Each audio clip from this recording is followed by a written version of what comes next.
तो last episode के and पे हमने देखा था कि हमारे एम्परर को होश आ चुकी है और एम्परर को होश आने के बाद हमारे एम्परर उस डीमन क्वीन को मार डालते हैं। वहां पर अपने लोगों से कहते हैं, अपनी इंपीरियल आर्मी को यूज करते हैं। वहां पर वो सभी लोग अपने भाले उस डीमन क्वीन की बॉडी के अंदर दंसा देते हैं। तो डीमन क्वीन उनके मारने के लिए आगे बढ़ती है और कहती है कि अब जबकि मुझे मारने वाले हो तो मैं तुम सभी को अपने साथ लेकर मरूंगी। लेकिन वहीं पास एक इंपीरियल सोल्जर अपना भाला उसकी बॉडी के अंदर दंसाता है और उसे पीछे की तरफ गिरा देता है, जिसकी वजह से डीमन क्वीन बहुत ही बुरी तरह जख्मी हो जाती है। तो पता नहीं क्यों लेकिन डीमन क्वीन यहाँ पर अपनी डिमोनिक पावर्स को यूज नहीं कर पा रही और कहती है, कमीना कहीं का, पहले तो यहाँ पर मेरा पपेट बना हुआ था लेकिन अब फाइनली यहाँ पर इसको होश आ गया और इसने अपनी इंपीरियल आर्मी के साथ मुझे मरवाने का फैसला कर लिया है। तो एम्परर से कहते हैं कि अब तुम्हें परेशान होने की जरूरत नहीं है, तुम्हारे साथ साथ मैं तुम्हारे बाकी के पूरे डिमोनिक कल्ट को भी अपरूट करने वाला हूँ। मैं हर एक को चुन चुनकर मारूंगा ताकि इस दुनिया से डिमोनिक कल्ट खत्म हो जाए। तो इसी के साथ ही डीमन क्वीन की बॉडी वहां पर शैटर होना शुरू हो जाती है। जब वहां पर गिरी पड़ी होती है, एम्परर से कहता है कि तुम्हारे डिमोनिक कल्ट के लिए सब कुछ खत्म हो चुका है। तुम्हारे बाकी के सभी मेंबर्स को भी इस वक्त म्यूरियम अलायंस के लोग मार चुके होंगे, क्योंकि म्यूरियम अलायंस अपनी आर्मी को लेकर तुम्हारे डिमोनिक कल्ट के बेस के ऊपर अटैक कर रही है।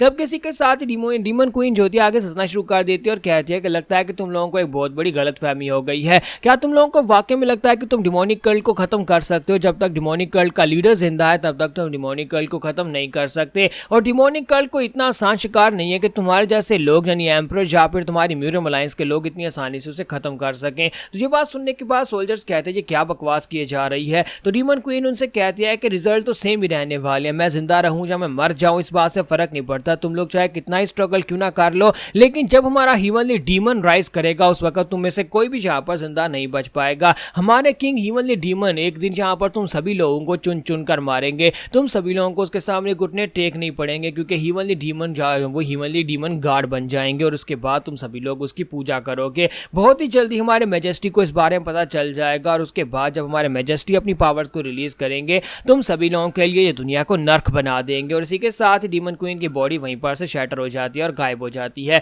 तो हमारे एम्परर जो होते हैं अपने लोगों से कहते हैं कि मरते वक्त ये क्या बकवास कर रही थी। उसका एडवाइजर उसे कहता है कि सर हो सकता है कि मरते वक्त वो बस ऐसे यहाँ पर बकवास किए जा रही हो। उसने खुद को यहाँ पर अपने आप को डिमोनिक कल्ट का लीडर बताया था। अगर वो लीडर है तो फिर वो यहाँ पर किसी और को हीवनली डीमन किंग कैसे कह सकती है। तो एम्परर उसकी बात सुनने के बाद सोच रहे होते हैं कि मुझे लगता है कि हमें कुछ ना कुछ तो करना चाहिए। अगर वाकई में इसकी बात सच है, अगर हीवनली डीमन किंग या फिर इनका लीडर कोई और है तो फिर तो यहाँ पर काफी बड़ी दिक्कत हो जाएगी। इस एक डीमन क्वीन को मारने में हमारी आधी से ज्यादा इंपीरियल आर्मी के सोल्जर्स मारे गए हैं और अगर यहाँ पर इनका लीडर कोई और है और लीडर को मारने की बात आई तो हमारी तो पूरी की पूरी इंपीरियल आर्मी वाइप आउट हो जाएगी। और मुझे लगता है कि यहाँ पर इसकी बात सच भी हो सकती है। तो इसी के साथ ही वो अपने मार्शल लॉर्ड से कहता है कि मार्शल लॉर्ड मेरा एक काम करो, मुझे जल्दी से बताओ कि ऑर्थोडॉक्स और अनऑर्थोडॉक्स की आर्मी ने जो यानी कि उन लोगों ने जो अपनी अलायंस बनाई थी म्यूरियम के लोगों ने, वो इस वक्त कहाँ पा रहे हैं और क्या कर रहे हैं? क्या वो डिमोनिक कल्ट के खिलाफ फाइट कर रहे हैं और कैसे फाइट कर पा रहे हैं? तो वो कहता है जी सर इस वक्त वो लोग मेन फोर्ट्रेस के ऊपर उनके साथ फाइट कर रहे हैं।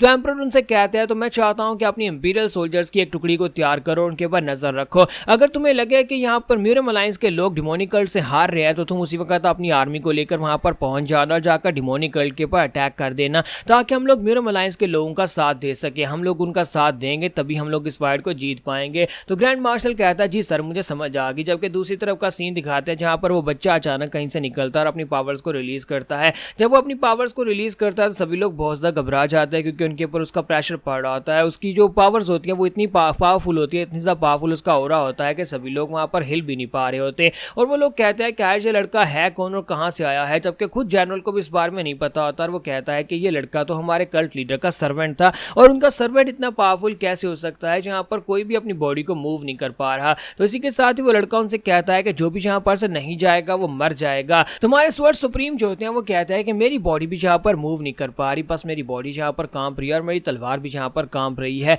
आखिर किस किस्म की डिमोनिक पावर्स हैं। तो इसी के साथ ही वो लड़का जो होता है वहां पर से एक तलवार उठाता और कहता है कि लगता है कि तुम में से कोई भी यहाँ से जाना नहीं चाहता, तो फिर ठीक है मैं तुम सभी लोगों को यहीं पर खत्म कर देता हूँ। अब तुम सभी लोग इस जगह के ऊपर मरने वाले हो। तुम सभी लोगों ने मेरे गार्डन को खराब कर दिया और इसी वजह से अब तुम सभी लोग यहीं पर मरोगे। तो वो सभी लोग जहाँ पर खड़े खड़े बस वेट कर रहे होते कब वो अपनी एनर्जी को रिलीज करे और कट लगाकर सभी को मार डाले, क्योंकि इसके ज्यादा वो कुछ कर भी नहीं सकते। दूसरी तरफ हमारे स्वर्ड किंग होते हैं। स्वर्ड किंग सोच रहे होता है कि मुझे कुछ ना कुछ करना होगा, मुझे आगे बढ़ना ही होगा, चाहे कुछ भी हो जाए मुझे आगे बढ़कर इसे रोकना पड़ेगा। लेकिन सामने से वहां पर एक बहुत ही पावरफुल डिमोनिक प्रेशर रिलीज हो रहा था। तो वो कहता है कि नहीं मुझे आगे बढ़ना ही है, मुझे अपने बच्चों के लिए आगे बढ़ना है। मैं यहाँ पर इस पैथेटिक सिचुएशन में कैसे यहाँ पर बैठ सकता हूँ, मेरी बॉडी मूव नहीं कर पा रही लेकिन मुझे जबरदस्ती अपनी बॉडी को मूव करवाना है। तो तो स्वर्ड किंग अपनी तलवार लेकर भागते हुए आगे बढ़ते हैं उस लड़के के ऊपर अटैक करने के लिए। जैसे वो वहां पर उसके करीब पहुंचते हैं, इसी के साथ ही हीवनली डीमन जो होता है अपनी तलवार को घुमाकर सामने की तरफ स्ट्राइक लगाता है और इसी के साथ स्वर्ड किंग जो होते हैं वो मर जाते हैं। तो स्वर्ड किंग जो होते हैं जैसे वहां पर उनकी गर्दन कटती है, वहीं पर अपने आप को इमेजिन कर रहे होते हैं कि अगर वो इस तरह से आगे बढ़ेंगे, जाकर अटैक करने की कोशिश करेंगे,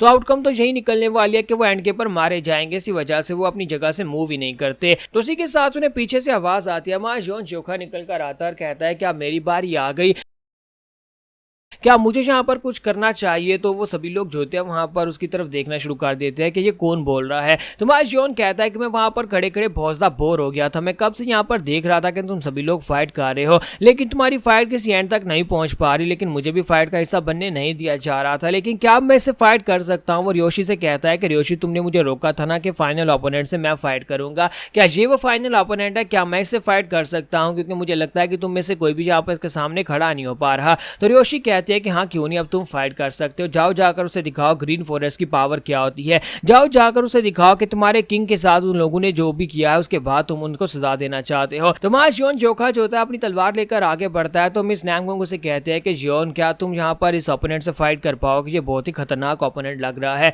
तो जोखा उसे कहता है परेशान होने की जरूरत नहीं है, मैं जल्दी ही वापिस आ जाऊंगा, तुम्हें बिल्कुल भी घबराने की जरूरत नहीं है। तो मिस नैमगोंग उसे कहते हैं ठीक है पर अपना ध्यान रखना, और इसी के साथ ही जोखा जो होता है उस लड़के के सामने जाकर खड़ा हो जाता है, वो हीवनली डीमन के सामने खड़ा हो जाता है। तो हीवनली डीमन उसे कहता है कि तुम्हारे बाल रेड कलर के हैं, इसका मतलब यह है कि तुम्हारा नाम जियोन जोखा है।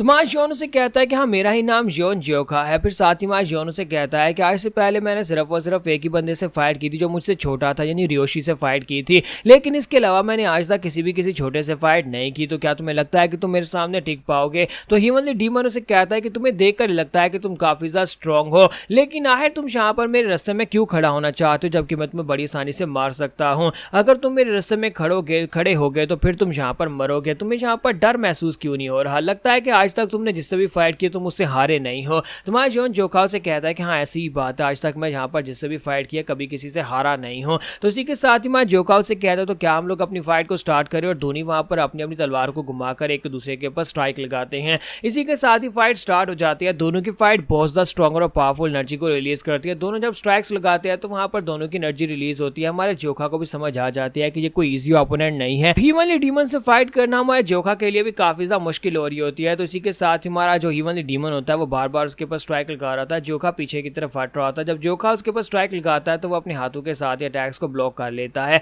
यानी कि अभी तक यहाँ पर उसके अंदर थकान नाम की कोई चीज दिखाई नहीं दे रही होती। उसका स्टैमिना काफी ज्यादा अच्छा होता है। दोनों वहां पर एक दूसरे के ऊपर अटैक करते हैं, पीछे हट जाते हैं। फिर साथ ही हीवनली डीमन बड़ी तेजी के साथ आगे बढ़ता है। दोनों फिर से वहां पर अपने अटैक्स को टकराते हैं तो बहुत ही पावरफुल एनर्जी निकलती है। बाकी के सभी लोग जो देखकर बहुत ज्यादा हैरान हो रहे होते हैं कि हमने इस तरह की इस लेवल की फाइट पहले कभी नहीं देखी जहां पर इतनी पावरफुल एनर्जी रिलीज हो रही हो। तो यहाँ पर हमारी एपिसोड 166 का एंड होगा और नेक्स्ट एपिसोड में देखेंगे कि हमारा जोखा यहाँ पर इस सिचुएशन से कैसे निपटेगा और हीवनली डीमन को कैसे हराएगा।